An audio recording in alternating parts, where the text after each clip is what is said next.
নমস্কার বন্ধুরা, শকুন্তলার হেসেলে আপনাদের সবাইকে স্বাগত। আজ আমি আবারও এক নতুন রেসিপি নিয়ে আপনাদের সামনে হাজির হয়ে গেছি। তাহলে শুরু করা যাক। আপনারা তো অনেক রকমই পাতুরি খেয়েছেন, কিন্তু আজ আমি আপনাদের এক অন্যরকম পাতুরির আইটেম করে দেখাবো। সেটা কি জানেন? লাউয়ের পাতুরি। ইলিশ পাতুরি, ভেটকি পাতুরি তো অনেক খেলেন, একবার লাউ পাতুরিও খেয়ে দেখুন তো কেমন লাগে। তার জন্য লাউগুলোকে আমি একটু ঝিরিঝিরি করে কেটে নিয়েছি। খুব ঝিরি নয়, সামান্য একটু ঝিরিঝিরি করে, যাতে আমার সেদ্ধটা তাড়াতাড়ি হয়ে যায়। অন্যদিকে কড়াইতে জল গরম করতে দিয়ে লাউটাকে আমি ঢেলে দিলাম, আর তার সাথে দিয়ে দিলাম সামান্য 1 চিমটে মতো লবণ। লাউটা যখন সেদ্ধ হয়ে আসবে, 5-7 মিনিটের মধ্যে সেদ্ধ হয়ে যাবে, দেখবেন এরকম নরম হয়ে এসছে, তখন লাউটা জল থেকে ছেঁকে তুলে নেবেন। এবার পাতুরির জন্য অন্যদিকে আমরা মশলাটা রেডি করব। তার জন্য আমি নিয়েছি সাদা সর্ষে, কালো সর্ষে, পোস্ত, গোলমরিচ, কাঁচা লঙ্কা আর বাদাম। আপনারা এর সাথে নারকেল কুচিরও ব্যবহার করতে পারেন। আমার কাছে ছিল না, তাই আমার আর দেওয়া হয়নি। আর দিয়ে দেবো সাথে সামান্য ধনেপাতা কুচানো। এবার ভালোভাবে সব জিনিসগুলো পেস্ট করে নিয়েছি, আর দিয়েছি সর্ষের তেল, আবারও একটু পরিমাণ লবণ। একসাথে সব কিছু লাউয়ের সাথে ভালোভাবে মিশিয়ে নেব।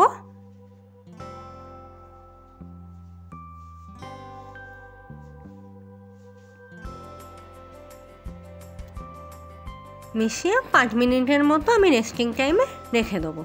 ততক্ষণে আমি অন্যদিকে কলা পাতাগুলোকে সেঁকে নেব, কারণ কলা পাতায় যদি আমি ডাইরেক্ট পাতুরিগুলো মুড়ি, কলা পাতা আমার ফেটে যেতে পারে। তার জন্য আমি তাওয়াতে কলা পাতাগুলো একটু সেঁকে নিচ্ছি।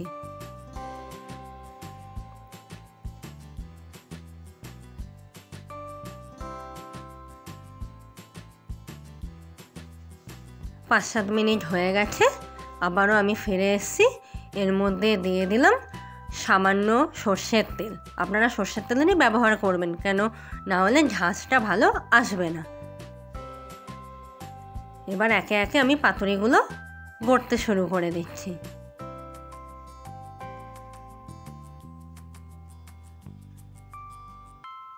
পাতুরিগুলো মোড়ার আগে এর মধ্যে দিয়ে দেবো স্লাইস করা টমেটো কুচি আর চেরা কাঁচা লঙ্কা। ভালোভাবে মুড়ে নিতে হবে, যাতে না সাইড দিয়ে পাতুরিগুলো লিক করে।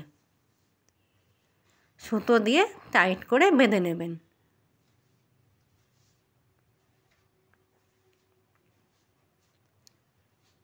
আমার বাঁধা কমপ্লিট।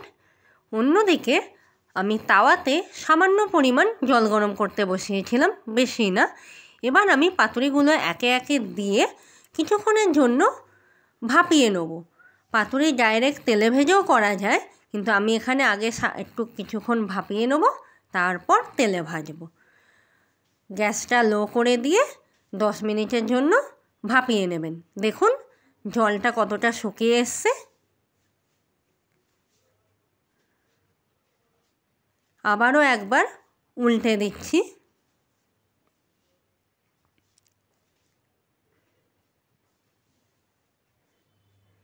এবার আমি একে একে তুলে নিচ্ছি।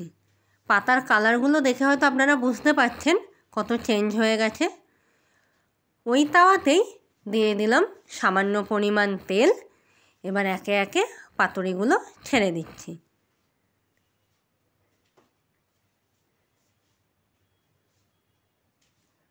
মিনিট 4-5 ধরে ভাজলেই আমার পাতুরি কিন্তু একদম রেডি।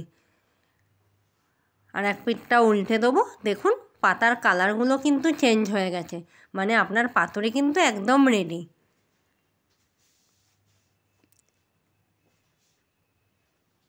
আমি তুলে নিচ্ছি একে একে। আমার এই ভিডিওটি যদি আপনাদের ভালো লেগে থাকে, অবশ্যই লাইক, কমেন্ট, সাবস্ক্রাইব করতে ভুলবেন না কিন্তু বন্ধুরা। আর ওই সাবস্ক্রাইবের পাশে যে বেল আইকন আছে, অল টাইম ওটা ক্লিক করে রাখবেন, যাতে সবার আগে নোটিফিকেশানটা আপনার কাছেই পৌঁছে যায়। নমস্কার।